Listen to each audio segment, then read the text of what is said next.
Karthik Deepa serial March 25 இன்னைக்கான எபிசோடுக்கான review தாங்க இந்த வீடியோவில் பார்க்க போகிறோம். கார்த்திக் சொல்கிறாரு, இங்கே பாருங்கள், நீங்கள் எந்த இன்டென்ஷனோட இந்த வீட்டுக்கு வந்திருக்கீங்கன்னு இங்கே எல்லாருக்குமே தெரியும் அப்படின்னு. அப்போ ரியா சொல்கிறாங்க, இங்கே பாருங்கள், தப்பாக பேசாதீங்க, நான் ஆனந்த உயிருக்கு உயிராக லவ் பண்ணுறேன், அவர் கூட வாழணும் அப்படின்னு நினச்சி தான் அவரை நான் கல்யாணம் பண்ணிட்டு வந்தேன், சொத்துக்காக இந்த வீட்டுக்கு நான் வரவே இல்லை அப்படின்னு சொல்கிறாங்க. அப்போ கார்த்திக் சொல்கிறாரு, இங்கே பாருங்கள், நீங்கள் சொத்துக்காக தான் இந்த வீட்டுக்குள்ளே வந்திருக்கீங்க அப்படின்னு நான் ஆனந்துக்கு ப்ரூவ் பண்ணி உங்களை இந்த வீட்டை விட்டு துரத்தி காமிக்கிறேன் அப்படின்னு கார்த்தி சொல்லிட்டு போகிறாரு. அப்போ ரியா நேராக நம்ம தீபாவை பார்க்குறாங்க. தீபா நக்கலாக சிரிக்கிறாங்க. அப்போ ரியா டென்ஷன் ஆகி அவங்க ரூமுக்கு போகிறாங்க. இன்னொரு பக்கம் அபிராமியை காமிக்கிறாங்க. அபிராமி ரொம்ப சோகமாக நிற்கிறாங்க. அப்போ நம்ம கார்த்தி வந்து சொல்கிறாரு, அம்மா, ஆனந்த் இப்படி நடந்துக்கிறாருன்னா அதுக்கு முழுக்க முழுக்க காரணமே அந்த ரியா தான் கண்டதையும் சொல்லி ஆனந்தை ஏமாற்றிருக்காங்க அப்படின்னு. அப்போ அபிராமி சொல்கிறாங்க, இல்லைப்பா, என்னதான் இருந்தாலும் ஆனந்த் இப்படி மாறிட்டானே, அவன் இப்படி பேசுவான்னு நினைக்கவே இல்லை, போலீஸ் அவனை கூட்டிகிட்டு போகும் பொழுது என் மனசே ரொம்ப பதறி போச்சு அப்படிங்கிறாங்க. அதுக்கு கார்த்தி சொல்கிறாரு, அம்மா, நீங்கள் எதுக்கும் கவலைப்படாதீங்க, கண்டிப்பாக வந்துட்டு அந்த ஆனந்த் எப்படிப்பட்டவர், அந்த ரியா எப்படிப்பட்டவ அப்படிங்கிறத நான் ப்ரூவ் பண்ணுறேன், நீங்கள் கவலைப்படாதீங்க அப்படின்னு. அப்போ அபிராமி சொல்கிறாங்க, கார்த்தி, நான் உன்னை தான்ப்பா மழை போல் நம்பியிருக்கேன், இந்த வீட்டில் எந்த பிரச்சனையும் வரக்கூடாது அப்படிங்கிறாங்க. அதுக்கு கார்த்தி சொல்கிறாரு, எல்லாத்தையும் நான் பார்த்துக்கிறேம்மா, நீங்கள் எதுக்கும் கவலைப்படாதீங்க அப்படின்னு. அதுக்கப்புறம் சீனை சிப் பண்ணி போலீஸ் ஸ்டேஷனை காமிக்கிறாங்க. போலீஸ் ஸ்டேஷனில் ஆனந்தை ஜெயிலுக்குள்ளே கொண்டு போய் தள்ளி கதவை சாத்துறாங்க. இன்னொரு பக்கம் ராஜேஸ்வரி ரொம்ப சந்தோஷத்தில் இருக்காங்க. நம்ம என்ன நினச்சோமோ அது நடக்க போகுது. ஒரு 2 பட்டா கூத்தாடிக்க கொண்டாட்டம் கதையாக இருக்குது எனக்கு. இந்த வீட்டுக்குள்ளே அண்ணன் தம்பிக்குள்ளே எப்போ பிரச்சனை வரும்னு நினச்சிக்கிட்டு இருந்தேன். அதே மாதிரி அண்ணன் தம்பிக்குள்ளே பிரச்சனை வந்துட்டு இதை பயன்படுத்தி நம்ம எப்படியாவது இந்த சொத்தை பிரிக்கணும் அப்படின்னு ராஜேஸ்வரி பேசிக்கிட்டு இருக்காங்க. அந்த நேரம் ஐஸ்வர்யா தோளில் கையை வைக்கிறாங்க. அப்போ ராஜேஸ்வரி பயந்து திரும்பி பார்க்குறாங்க. பார்த்தா ஐஸ்வர்யா. அப்போ ராஜேஸ்வரி சொல்கிறாங்க, நீதானா, வேறு யாரும் நினச்சி பயந்துட்டேன் அப்படின்னு. அப்போ ஐஸ்வர்யா சொல்கிறாங்க, என்னம்மா புலம்பிக்கிட்டு இருக்க அப்படின்னு. அதுக்கு ராஜேஸ்வரி சொல்கிறாங்க, நமக்கு ஒரு நல்ல வாய்ப்பு கிடச்சிருக்கு, இதை பயன்படுத்தி நம்ம எப்படியாவது பெரிய பிரச்சனையாக்கி இந்த சொத்தை பிரிக்க வைக்கணும், எனக்கு ஒரு ஐடியா தோணியிருக்கு வா அப்படின்னு சொல்ல ஐஸ்வர்யாவும் சரி அப்படின்னு வராங்க. அப்போ ராஜேஸ்வரி நேராக ரியா கிட்டே போய் நிற்கிறாங்க. ரியா ஒரே யோசனையாக இருக்காங்க. அப்போ ராஜேஸ்வரி நேராக ரியா கிட்டே போயிட்டு ரியா அப்படின்னு கூப்பிட ரியா திரும்பி பார்க்குறாங்க. அப்போ ராஜேஸ்வரி சொல்கிறாங்க, இங்கே பாருமா, நீ எனக்கு ஒரு பொண்ணு மாதிரி தான், ஐஸ்வர்யாவுக்கு ஒரு தங்கச்சி மாதிரி, நீ அவளை அக்கானே நினச்சிக்கலாம், ஏன் அக்காவை கூட ஏற்றுக்கலாம். இங்கே பாரு, நீ இன்னைக்கு இவ்வளோ கஷ்டப்பட்டுக்கிட்டு நிற்கிறேன்னா அது எல்லாத்துக்குமே காரணம் உன் காதல் தானே. உன் காதல் எந்த அளவுக்கு உண்மையானதுன்னு நான் புரிஞ்சுக்கிட்டேன். நீ என்ன பண்ணணும்னா சத்தியவன் சாவித்திரி மாதிரி பொங்கி எழணும். நீ ஆனந்த மேலே வச்சுருக்கிறது உண்மையான காதல் அப்படின்னு எல்லாருக்குமே ப்ரூவ் பண்ணணும்.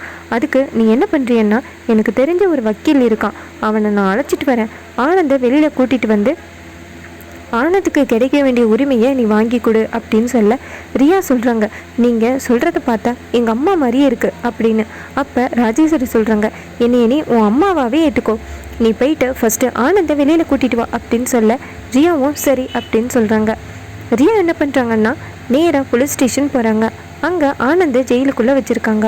அப்போ ரியா ஓடி போய் ஆனந்துக்கிட்ட, ஐயோ ஆனந்த், உங்களை இப்படி பண்ணிட்டாங்களே அப்படின்னு சொல்ல அப்போ ஆனந்த் கேட்குறாரு, நீ எதுக்கு ரியா இங்கே வந்த அப்படின்னு. அதுக்கு ரியா சொல்கிறாங்க, உங்களை விட்டுட்டு என்னால் எப்படி ஆனந்த் இருக்க முடியும் அப்படின்னு. அப்போ அந்த இடத்துக்கு நம்ம ராஜேஸ்வரியும் ஐஸ்வர்யாவும் வராங்க. வக்கீலை கூட்டிக்கிட்டு வராங்க.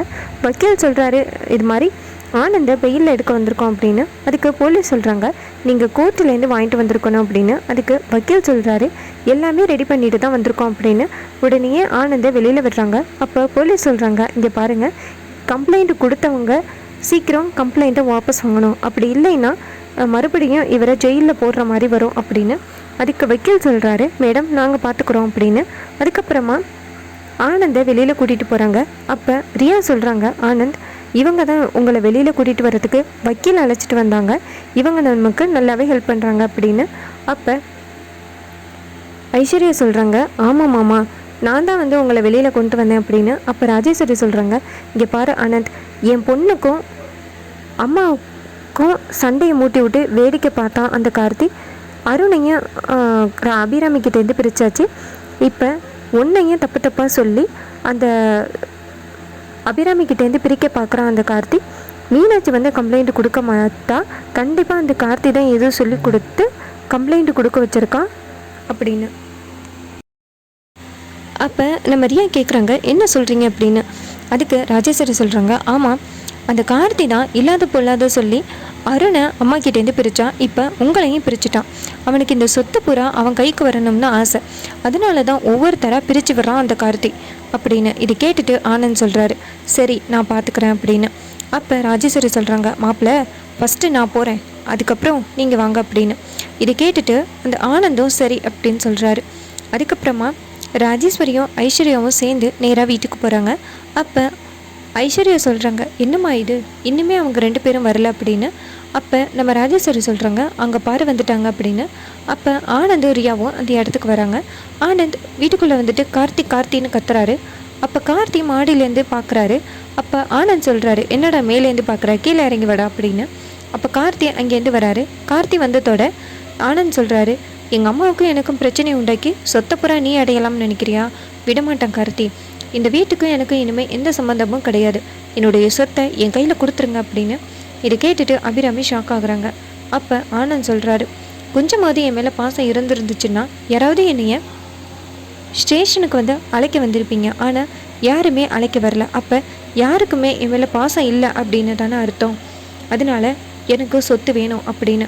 அப்போ கார்த்தி சொல்கிறாரு, அண்ணா அம்மா ஏற்கனவே சொல்லியிருக்காங்கன்னு சொத்தை பிரிக்கக்கூடாது அப்படின்னு. அதுக்கு ஆனந்த் சொல்கிறாரு, இந்த வீட்டுக்கும் எனக்கும் தான் எந்தவித சம்மந்தமும் இல்லைன்னு ஆக்கி போயிருச்சுல்ல, ஒன்று சொத்தை பிரிங்க, இல்லை நாளைக்கு காலையிலேயே வக்கீலையும் போலீஸையும் அழைச்சிட்டு வந்து இந்த வீட்டு மேலே கேஸ் போடுவேன் அப்படின்னு சொல்ல செம ஷாக் ஆகுறாரு கார்த்தி. அப்போ தீபா சொல்கிறாங்க, இது எல்லாத்துக்குமே காரணம் நீ தாண்டி அப்படின்னு.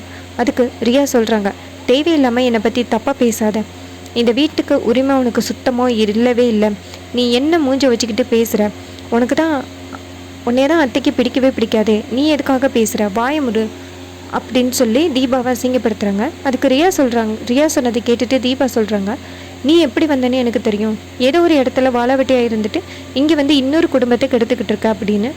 அதுக்கு ரியா சொல்கிறாங்க, இங்கே பாரு, நானும் ஆனந்து உண்மையாக லவ் பண்ணுறோம், நாங்கள் 2 பேரும் சந்தோஷமாக வாழணும், அதுக்கு தான் நாங்கள் இதெல்லாம் பண்ணிக்கிட்டு இருக்கோம் அப்படின்னு. அப்போ ஆனந்த் சொல்கிறாரு, அம்மா எனக்கு சொத்து வேணும், அப்படி இல்லைன்னா நான் போலீஸையும் கூட்டிகிட்டு வருவேன் அப்படின்னு. இதை கேட்டுட்டு அபிராமி ஷாக் ஆகுறாங்க. அப்போ ஆனந்த் சொல்கிறாரு, நாளை காலையிலே நான் இந்த வீட்டுக்கு வரேன்னு சொல்லிட்டு அந்த இடத்துலேருந்து போகிறாரு. பின்னாடியே ராஜேஸ்வரியும் ஐஸ்வர்யாவும் போகிறாங்க. இன்னொரு பக்கம் இது எல்லாத்தையுமே கேட்டுட்டு நம்ம மீனாட்சி ரொம்பவே அதிர்ச்சி ஆகுறாங்க. அபிராமியும் ரொம்பவே அதிர்ச்சி ஆகுறாங்க. அபிராமி ரொம்ப சோகமாக அவங்க ரூமுக்கு போய் உட்காந்து அழுதுகிட்டு இருக்காங்க. ஆனந்த் சொன்னதை எல்லாம் நினச்சி அப்போ அருணாச்சலம் வராரு. வந்துட்டு, அபிராமி, நாச்சியா, நீ எதையுமே யோசிக்காதடா அப்படின்னு சொல்ல, அதுக்கு அபிராமி சொல்கிறாங்க, என் வீட்டில் அடுத்தடுத்து நடக்கிறத பார்த்தா எனக்கு ரொம்ப கஷ்டமாக இருக்குங்க அப்படின்னு சொல்லிட்டு அபிராமி கதறி அழுகிறாங்க. இதை பார்த்துட்டு அருணாச்சலம் ரொம்ப சங்கடப்படுறாரு.